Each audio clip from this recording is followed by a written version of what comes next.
चलिए दोस्तों, आज की इस वीडियो में हम लोग देखते हैं थेल्स प्रमेय के विलोम। ठीक इसके पिछले वाले वीडियो में थेल्स प्रमेय को अच्छी तरह से समझा दिए हैं। यदि अभी तक आप थेल्स प्रमेय को नहीं पढ़े हैं तो एक बार जाकर जरूर देखिए, क्योंकि जब तक वो चीज़ नहीं समझेंगे ना तब तक ये भी आपको नहीं समझ में आने वाली है। क्यों? क्योंकि थेल्स प्रमेय का विलोम है। वो जो थेल्स प्रमेय आप पढ़े थे कि यदि किसी भुजा के समानांतर कोई रेखा खींचेंगे तो अन्य दो भुजाएं एक ही अनुपात में बढ़ जाती है। अब उल्टा कर दिया गया है कि जब एक ही अनुपात में दो भुजाएं बटेंगी तो जो रेखा होता है वो तीसरी भुजा का समानांतर होनी चाहिए, ये दिखाना है। थेल्स प्रमेय का विलोम आपको पढ़ना है। जो थेल्स प्रमेय उसका उल्टा पढ़ेंगे,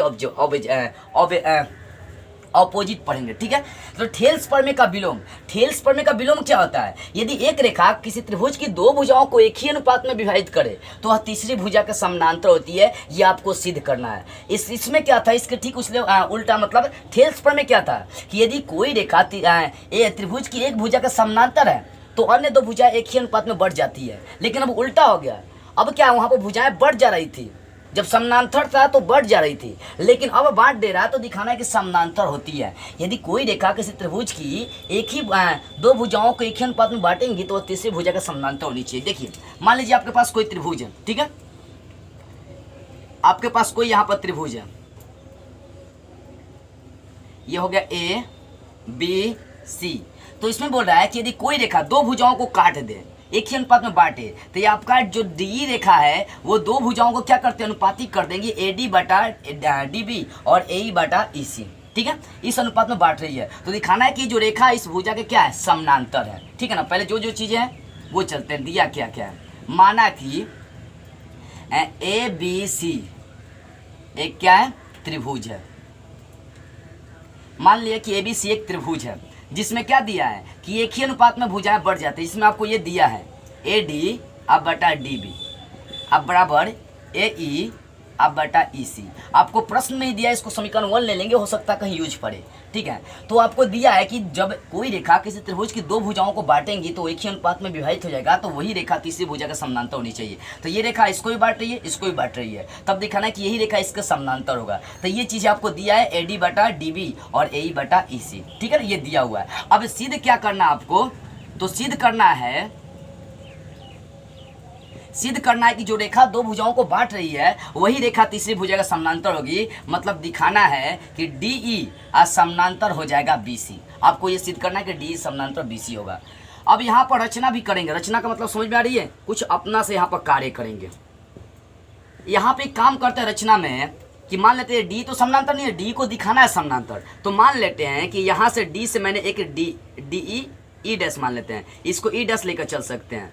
मान लिया कि डी ई डैश जो है ना बीसी के समानांतर में मान कर चल रहा हूँ। ठीक है ना, ये डी ई पैरेलल दिखाना है बीसी है नहीं, इसको सिद्ध करना है। तो मैंने मान लिया कि डी ई डैश, यहाँ पर देखिए कि रेखा खींच दिया हूँ, डी ई डैश जो है ना ये बीसी के समानांतर है। इसको लिख देंगे, रचना में कर रहा हूँ मैं। माना कि डी ई डैश पैरेलल है किसके, बीसी के। मान लिया, इसको भी समीकरण 1 आप लेकर चल सकते हैं। मान लिया कि डी ई डैश जो है ना किसके समानांतर है, बीसी के। ठीक है, अब चलते हैं, ये रचना हो गया। अब इसके बाद उत्पत्ति में चलेंगे। उत्पत्ति का मतलब प्रमाण करेंगे, साबित करेंगे। क्या साबित करना है, उत्पत्ति। चलिए, यहाँ पर चूंकि आप देखें रचना में लिए हैं कि डी ई डैश अब पैरेलल है बीसी के, तो अभी थेल्स प्रमेय यहाँ पर यूज करेंगे। थेल्स प्रमेय था कि कोई रेखा किसी त्रिभुज की एक भुजा का समानांतर है तो जो अन्य दो भुजाएं बचेंगी वो एक ही अनुपात में बढ़ जाती है। तो यहाँ पर डी ई डैश जो है ना बीसी के समानांतर है, तो इसके सापेक्ष जो भी रेखाएं बच रही है वो सब अनुपातिक हो जाएंगी। यहाँ पर लिख देंगे थेल्स प्रमेय से, थेल्स प्रमेय से, थेल्स प्रमेय से। इसी कारण से बोला हूँ थेल्स प्रमेय को देख लीजिए एक बार। तो थेल्स प्रमेय डी ई डैश बांट रही है। ठीक है ना, डी ई डैश बीसी के समानांतर है, तो यहाँ से आपका भुजाएं क्या हो जाएगा, अनुपातिक हो जाएगा ए डी अब बटा हो जाएगा डी बी। लेकिन इधर से ई डैश से चलेंगे तो हो जाएगा इधर ए ई डैश बटा हो जाएगा ई डैश सी। ये हो जाएगा ई dash C. D E parallel है बीसी के, तब भुजाएं थेल्स प्रमेय के अनुसार अनुपातिक हो जाएंगी, ए डी बटा डी बी और ए ई डैश अब बटा ई डैश सी लेकर चल रहा हूँ। इसको समीकरण, यहाँ पर समीकरण 1 लिए थे, इसको 2 ले लेते हैं, इसको समीकरण 3 लेते हैं। आप समीकरण 1 और 2 में देखिए, 1 में और 2 में यहाँ पर एलएचएस सेम है तो आरएचएस क्या करेंगे, सेम कर देंगे। ठीक है ना, लिख देते हैं यहाँ पर समीकरण 1 और समीकरण 2 से। समीकरण 1 तथा समीकरण 2 से, 3 है ये समीकरण 3 से, समीकरण 1 से और समीकरण 3 से। तो समीकरण 1 और 3 में देख रहे हैं कि इसका एलएचएस सेम है। जब एलएचएस सेम होता है तो आरएचएस भी सेम हो जाता है। तो इसका आरएचएस है, इसलिए इसका RHS है AE अब बेटा EC, और इसका RHS है, इसका RHS है AE डैश अब बेटा E डैश C।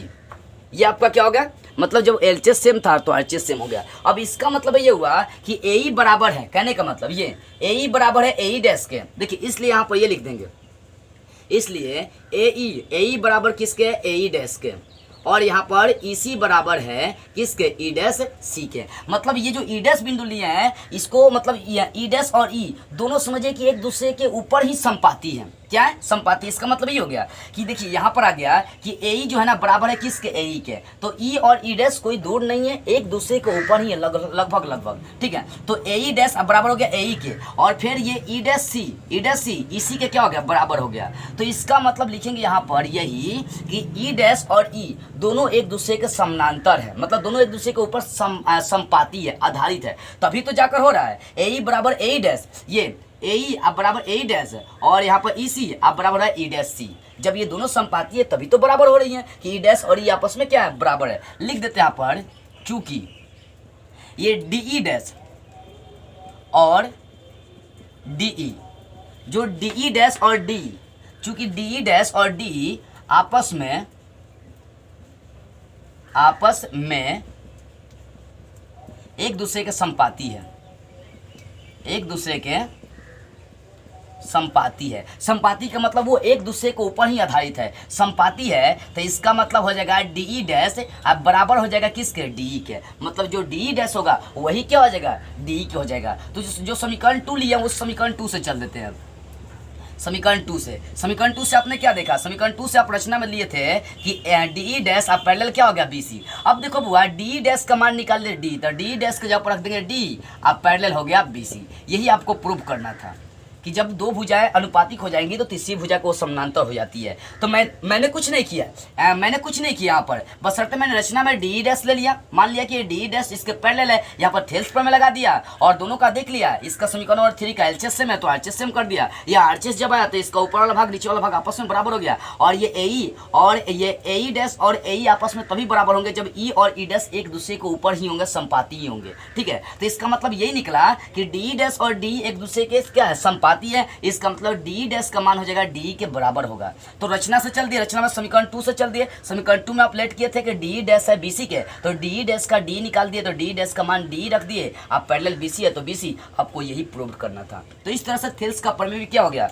साबित हो गया। तो बस आज की इस वीडियो में इतना ही, अगले वीडियो में हम लोग अगले टॉपिक के साथ फिर मिलेंगे।